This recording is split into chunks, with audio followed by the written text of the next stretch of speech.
Deep beneath the public galleries of the Smithsonian Institution lies a much darker, lesser-known story. A story of treasures and human remains, of archives and artifacts, and of questions that whisper, what are they not telling us? The Smithsonian is more than a museum. It's a vast empire of knowledge storage, collections, and yes, vaults. According to staff and even Reddit discussions, the scale of its unseen storage is enormous. Warehouses, collections rooms, a level of secrecy few imagine. Back in World War II, Smithsonian archives planners even proposed a secret, bomb-proof collections vault under the memorial of the Supreme Court Justice Oliver Wendell Holmes. A treasure vault of sorts, meant to protect the nation's cultural heritage from bombing. If they planned a vault for protection, what else might have been quietly stored or swept aside?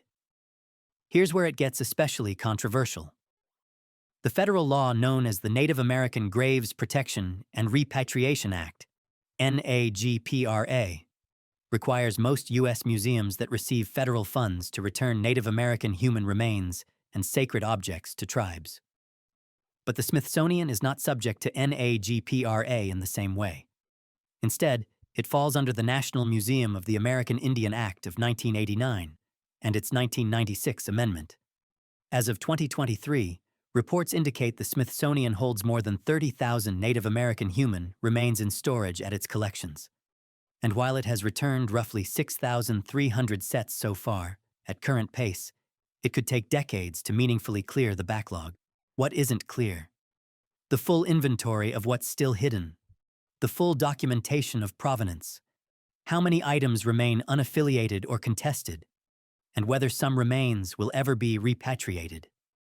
Because the law the Smithsonian operates under has notable differences. Unlike NAGPRA, it does not require consent prior to display or possession of culturally affiliated tribes. Add to that the many persistent rumors that the Smithsonian hides evidence of giants, lost civilizations, or artifacts that challenge mainstream history. The institution itself has published articles calling such stories myths. Are these just fanciful legends? Or is the fact that they feel plausible telling us something more about the opacity of such mega collections? The Smithsonian Institution is a treasure trove for humanity, but also a vault of secrets. For every artifact cataloged, for every human remain returned, there are thousands still locked away. What's in those vaults? Why did the legal framework differ? And what might we be missing? The truth is, the doors are open. But how many rooms have we actually walked through?